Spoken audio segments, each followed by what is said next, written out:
আসসালামু আলাইকুম। আমি আতিকুল্লাহ। ফ্রি বাংলা টিউটোরিয়ালের পক্ষ থেকে আপনাদেরকে স্বাগতম। গত পর্বে আমরা এই প্রোডাক্ট পেজটি তৈরি করেছিলাম এবং এটি আমার HTML পেজ, বাট এটি আমরা ওয়ার্ডপ্রেসের থিমের মধ্যে তৈরি করেছিলাম এবং এটি সিঙ্গেল পোস্ট মানে সিঙ্গেল প্রোডাক্ট পোস্ট হিসেবে আমাদের তৈরি করা হয়েছিল। তো আজকে আমরা যে কাজটি করব, আমার HTML ফাইলটির মধ্যে আপনারা দেখবেন যে ওইখানে আমার এরকম ক্যাটাগরি একটি পেজ রয়েছে এবং এই ক্যাটাগরি পেজটির কাজ হচ্ছে যে এটা হচ্ছে আমার সিঙ্গেল প্রোডাক্ট এবং এই সিঙ্গেল প্রোডাক্টটা নিশ্চয়ই কোনো একটা ক্যাটাগরির আন্ডারে থাকবে, হয় এই ক্যাটাগরি অথবা এই ক্যাটাগরি। তো এটার ইমেজ দেখে মনে হচ্ছে যে এটা এই ক্যাটাগরির আন্ডারে, তার মানে এই ক্যাটাগরির আন্ডারে আমার এই প্রোডাক্টটা, যখন আমি এই প্রোডাক্টের মধ্যে ক্লিক করব তখন আমার এই পেজটা শো করবে এরকমভাবে।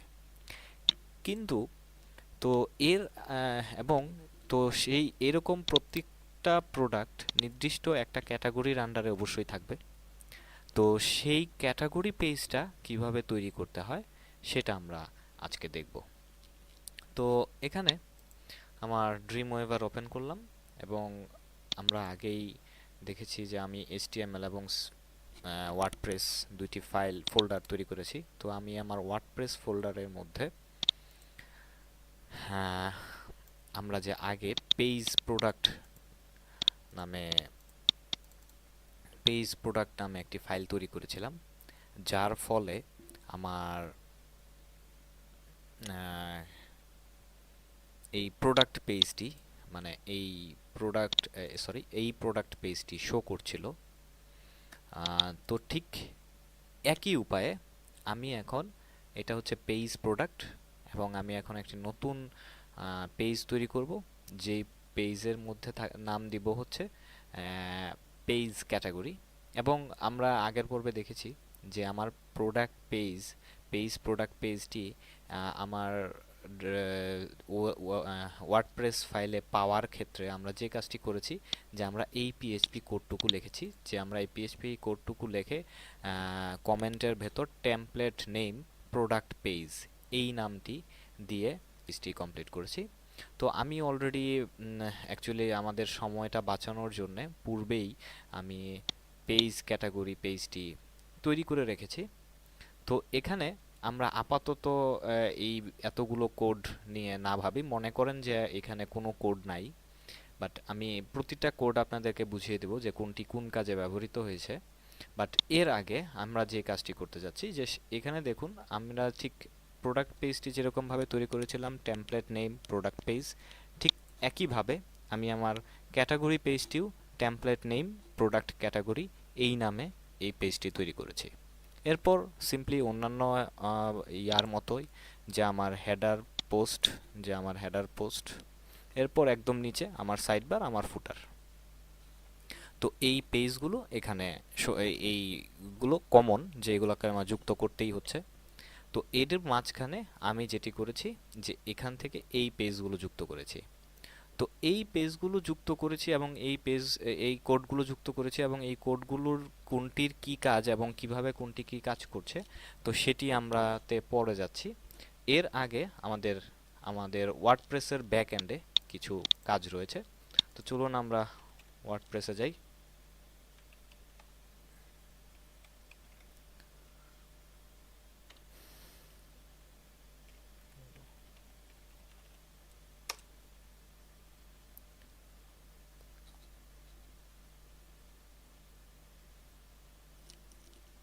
তো এটি হচ্ছে আমার সেই ওয়ার্ডপ্রেসটি এবং আমি এটির ব্যাক এন্ডে যাচ্ছি।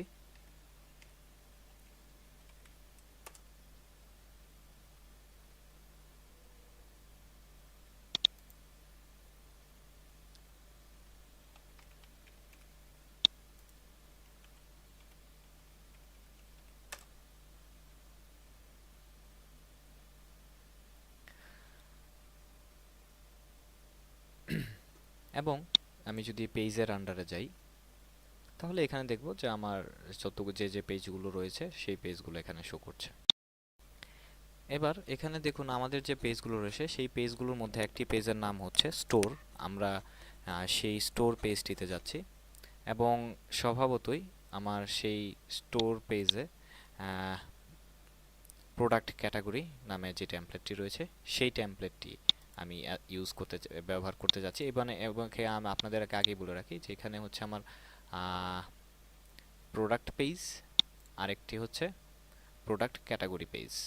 তো সেই হিসেবে আমার এখানেও প্রোডাক্ট ক্যাটাগরি এবং প্রোডাক্ট পেজ, তো সেই হিসেবে আমি এখানে প্রোডাক্ট ক্যাটাগরি পেজটি সিলেক্ট করলাম এবং এটিকে আমি আপডেট করলাম। তো এবার আমার এখানে দেখুন যে এখানে কিছু হোভার ইফেক্ট এবং একটা বক্সের মতো একটি স্টাইল করা। তো এই স্টাইলগুলা করা হয়েছে একটি সিএসএস ফাইল দিয়ে। তো সেই হিসেবে আমি আমার যে HTML ফাইলটি রয়েছে সেই HTML ফাইলের CSS ফোল্ডারে যদি আমরা যাই তাহলে এখানে দেখব আছে আমার store.css। তো এই store.css টিকে আমি কপি করে আমার htdoc এর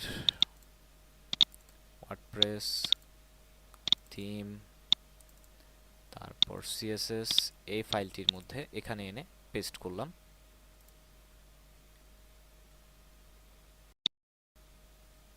এবং এটি হচ্ছে আমার এবং এখানে আরেকটি কথা বলে রাখি যে এখানে দেখুন আমার প্রতিটি ইমেজ, প্রোডাক্ট ইমেজের মধ্যে প্রতিটি ইমেজের জন্য একটি হচ্ছে নর্মাল সাইজ, একটি লার্জ, একটি ছোট, আবার নর্মাল, লার্জ, ছোট, নর্মাল, লার্জ, ছোট তিনটি করে সাইজ দেওয়া আছে। এটি কেন বললাম এটি আমি একটু পরে আসতেছি। তো আগে যেহেতু আমরা সিএসএস ফাইলটি নিয়ে কথা বলতেছি, তো সেই সিএসএস ফাইলটি আমি আমার এখন যদি এখানে এখনো শো করছে না, এটিকে আমি রিফ্রেশ দিলাম যে এই যে আমার স্টোর ডট সিএসএস ফাইল। তো স্বভাবতই আমার হেডার ফাইলটিকে এখন ওপেন করতে হবে এবং হেডার ফাইলটির মধ্যে আমরা ঠিক যেমনভাবে এখানে এটিকে অ্যাড করেছিলাম ঠিক একই উপায়ে আমরা যে প্রোডাক্ট সিএসএস ফাইলটি যেভাবে অ্যাড করেছিলাম ঠিক একই উপায়ে আমার এখানে হচ্ছে পেজ, এটার নাম হচ্ছে কি পেজ ক্যাটাগরি ডট পিএইচপি। তো সেই হিসেবে আমার এখানেও পেজ ক্যাটাগরি ডট পিএইচপি এবং এটা হচ্ছে আমার স্টোর ডট সিএসএস।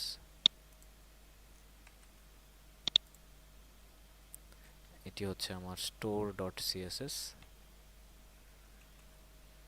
আমার হেডারের মধ্যে এই সিএসএস ফাইলটিকে আমি অ্যাড করে দিলাম। আমি জাস্ট এখানে নতুন কিছুই করি নাই, উপরের কোডটি কপি করে এনে পেস্ট করছি আপনাদের সামনেই, সো দেখতেই পাচ্ছেন। এখানে আমি এটি সব সেভ করলাম। আমার এই পেজটি আর কোনো দরকার নেই, আমার এই প্রোডাক্ট পেজটি আর দরকার নেই, কিন্তু আমার ক্যাটাগরি পেজটি দরকার আছে। তো এই ক্যাটাগরি পেজটি ওপেন রেখে আমি আমার ব্রাউজারে যাচ্ছি। তো ব্রাউজারে ব্যাকএন্ডে আমি যে কাজটি করতে যাচ্ছি যে আমি আরেকটি নতুন পেজ তৈরি করছি এবং সেই নতুন পেজটির নাম আমি দিচ্ছি এটির নামে কপি পেস্ট এবং এটি আমার স্টোর পেজ হিসেবে স্টোরের প্যারেন্ট হিসেবে আমি রাখলাম এবং টেমপ্লেট হিসেবে পেজ ক্যাটাগরি এবং জাস্ট পাবলিশ।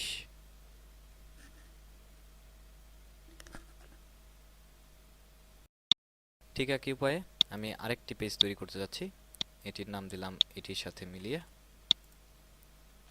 ওকে এবং এটিও হচ্ছে আমার স্টোর পেজের আন্ডারে এবং প্রোডাক্ট ক্যাটাগরি পাবলিশ। তো এবার যদি আমি আমার ওয়াল পেজের মধ্যে যাই তাহলে এখানে দেখবেন যে আমার এই স্টোর পেজগুলোর এই আগে আমার এরকম একটি ড্যাশ চিহ্ন চলে এসছে, তার মানে বোঝাচ্ছে যে আমার স্টোর পেজের আন্ডারে এই হচ্ছে স্প্রাকেট এবং স্প্লেকার এই দুটি পেজ। এবার এখানে দেখুন এই মেগা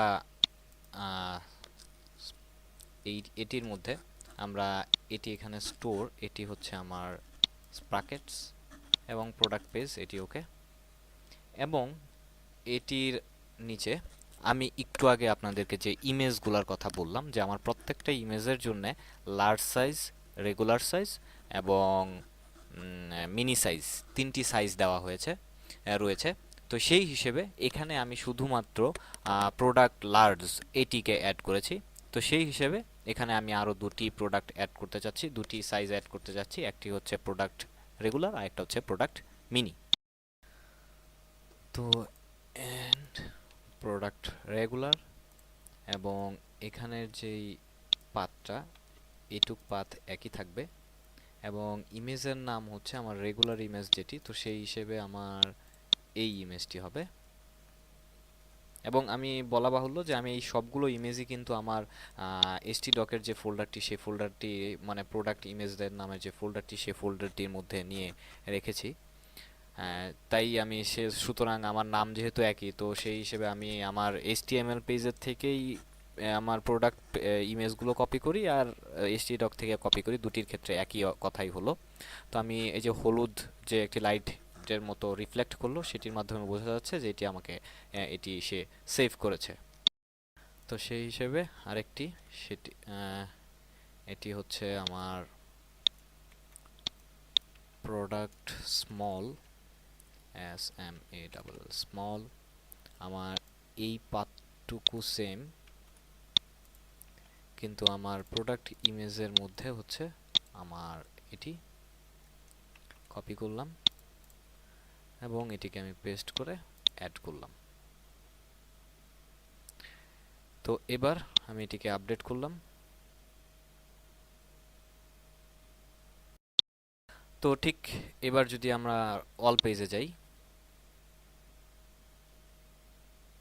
অল পেজে গেলে দেখব যে এই স্প্রকেটের আন্ডারে এই মেগা এটি চলে আসছে, মানে দুটি ড্যাশ চিহ্ন, তার মানে এটির আন্ডারে এটি, স্টোরের আন্ডারে এটি এবং এটির আন্ডারে এটি।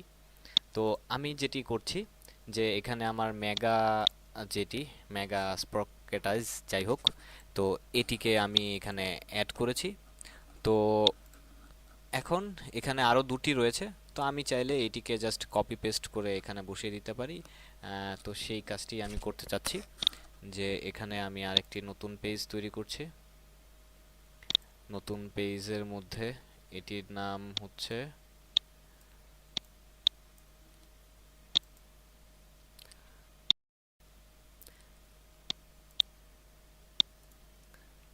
SUPR super.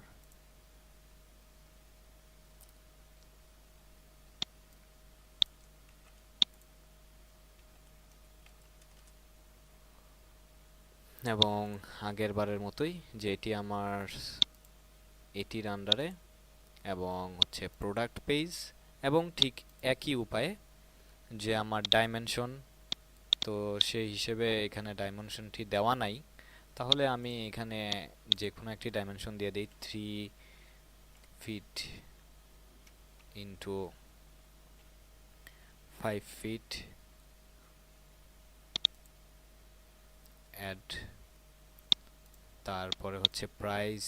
তো এটির উপরে মাউস নিলে দেখাচ্ছে যে 199, তো সেই হিসেবে আমি এখানে দিলাম ভ্যালু 199.99।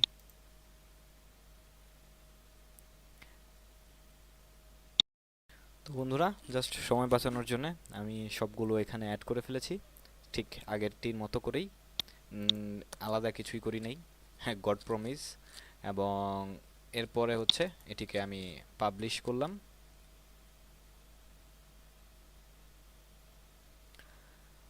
এবার আবার আরেকটি নতুন পোস্ট করতে যাচ্ছি, সেটি হচ্ছে আমার এই ট্রিপল স্পাকারের জন্য। তো বন্ধুরা, আগেরটির মতোই একটু ট্রিক্স খাটিয়েছি, একটু চিটিং করেছি। সেটা হচ্ছে যে আমি ফর্মটি মানে পেজটি সব অ্যাড করে ফেলেছি, যে ট্রিপল স্ট্রাইকার এবং dimension, price, product code, large, ঠিক আগে যেভাবে করেছিলাম ঠিক সেম ওয়েতে আমি এটি করে ফেলেছি। এবং এটির প্যারেন্টের আন্ডারে আবার এটি হচ্ছে আমার এটির আন্ডারে, কারণ এখানে আমার ছবির মধ্যে এটি হচ্ছে এটির আন্ডারে, তো সেই হিসেবে ওইটি সিলেক্ট করলাম এবং হচ্ছে প্রোডাক্ট পেজ, এবং এটিকে আমি পাবলিশ করলাম।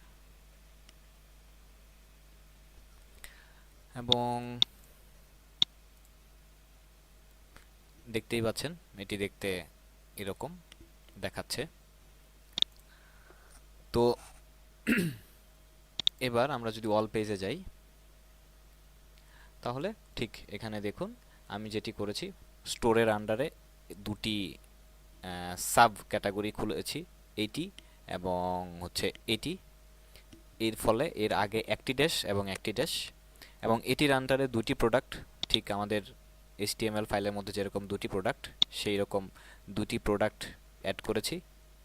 আর নিচেরটির মধ্যে একটি প্রোডাক্ট, সেই কারণে আমি আবার এটির আন্ডারে আর একটি প্রোডাক্ট অ্যাড করেছি। জাস্ট এটুকুই, এবং এটুকু আমি জাস্ট আপনাদের না দেখে এমনিতে অ্যাড করে ফেলেছি, বাট কীভাবে অ্যাড করতে হয় এটা প্রথমটি আপনাদেরকে দেখিয়ে দিয়েছি, সেইভাবেই আমি জাস্ট অ্যাড করেছি, নাথিং এলস। তো এবার আমি যেটি আরেকটি ছোট্ট একটি কাজ করতে যাচ্ছি, সেটি হচ্ছে এই যে এখানে যে আমি স্টোরের আন্ডারে দুটি সাব ক্যাটাগরি তৈরি করেছি, এটি এবং এটি। তো এই দুটির আমি আইডিটি একটু দেখতে চাচ্ছি। তো আমরা এই যে একদম উপরে এখানে দেখছি যে পোস্টের আইডিটি হচ্ছে 22, এবং এটি হচ্ছে আমার পকেট এটিও, এবং পরেরটি হচ্ছে আমার 24। তো এবার তো এই দুইটি আইডি 22 এবং 24 এটি দিয়ে আমি এখন স্টোরের মধ্যে যাচ্ছি। স্টোরের মধ্যে আমি এখানে নতুন একটি কাস্টম ফিল্ড অ্যাড করতে যাচ্ছি, এবং কেন, এখন আমরা চলে আসি পেজ ক্যাটাগরির মধ্যে। তো এখানে দেখুন ক্যাটাগরিজ কাস্টম ফিল্ড নামে একটি ডিক্লেয়ার করা হয়েছে আইডি এখন, এবং এখানে আমার যে পোস্ট মেটাডাটা, যে এইখানে কি ক্যাটাগরি, কোন কোন ক্যাটাগরিগুলো সে পাবে, সেই বিষয়গুলো এখানে বলা হয়েছে। তো সেই হিসেবে এখানে ক্যাটাগরি নামে একটি আইডি ডিক্লেয়ার করা হয়েছে। তো ঠিক সেম নামটি আমি কপি করে এখানে পেস্ট করলাম, এবং সেই এক্সাম্পল ভ্যালু, যে আমি এখানে দুটি ভ্যালু, এটিকে আমি কপি করলাম এবং এখানে আমি সেই ভ্যালুটিকে অ্যাড করলাম।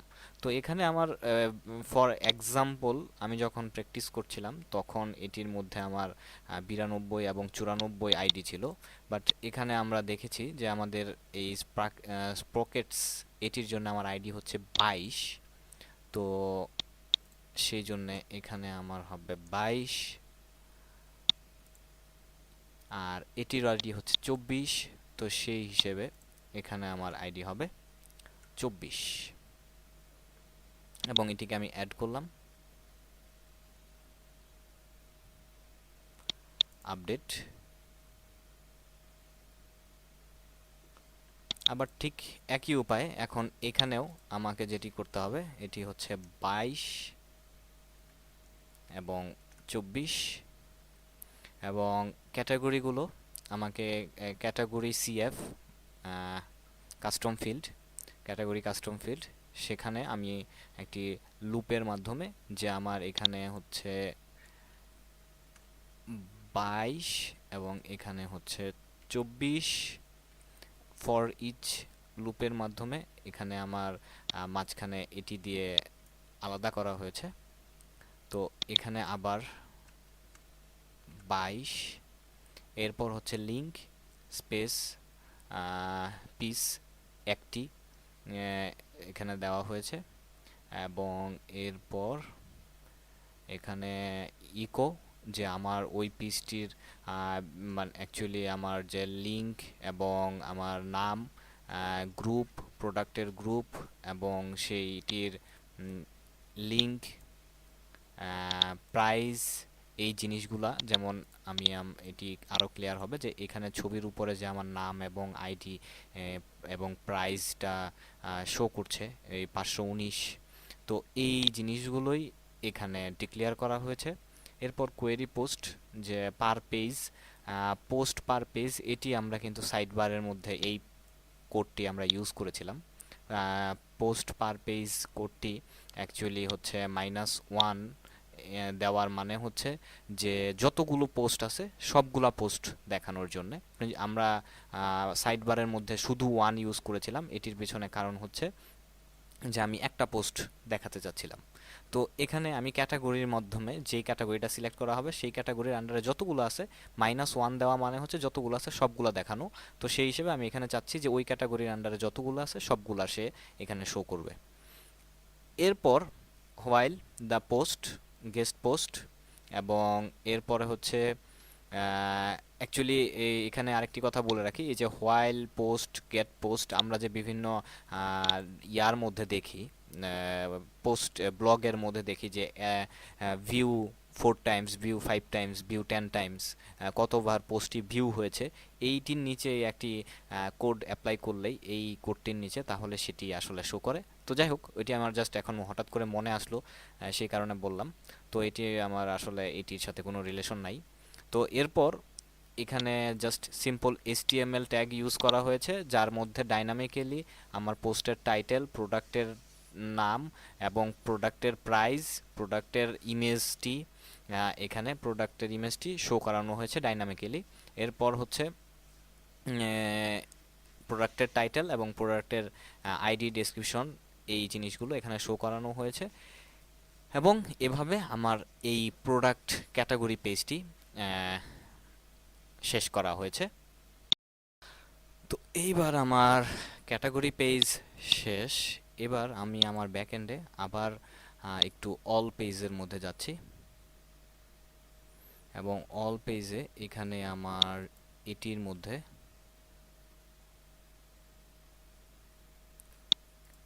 ক্যাটাগরি, এবং ক্যাটাগরির মধ্যে আমার ঠিক এটির মধ্যে যেরকমভাবে অ্যাড করেছিলাম 23, এখানে 22 ক্যাটাগরির যতগুলো রয়েছে, ভেতরে যতগুলো পেজ রয়েছে সেই পেজগুলো দেখানোর জন্য। এবং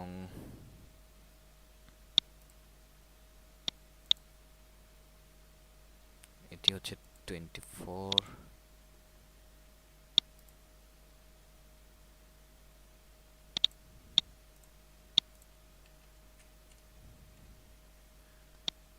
অ্যাড। তো এইবার আমরা যদি আমাদের সাইডে যাই, বাই উইগেট নামে তো আমার কোনো পেজ নেই, সরি, অল পেজের মধ্যে যাই, স্টোর,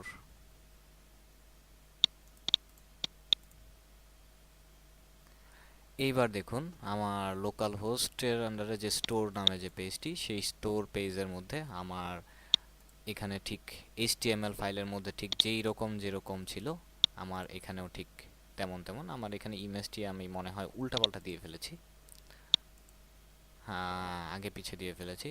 তো এটি আসলে আপনারা বুঝে নেবেন দয়া করে। তো যাই হোক, এটা হচ্ছে আমার সেই ইয়াগুলো, সেই ইমেজ, প্রত্যেকটি পেজ।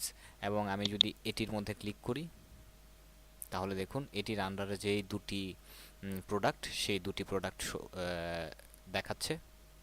এবং আবার যদি আমি আমার স্টোর পেজে ফেরত যাই, তাহলে এটির আন্ডারে যদি যাই তাহলে দেখুন এবার শুধুমাত্র এটি দেখাচ্ছে।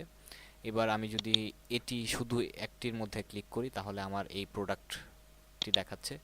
আবার যদি আমি এটির মধ্যে ক্লিক করি তাহলে আমার এই প্রোডাক্টটি দেখাচ্ছে। আবার এটির মধ্যে যদি ক্লিক করি তাহলে আমার এই প্রোডাক্টটি দেখাচ্ছে।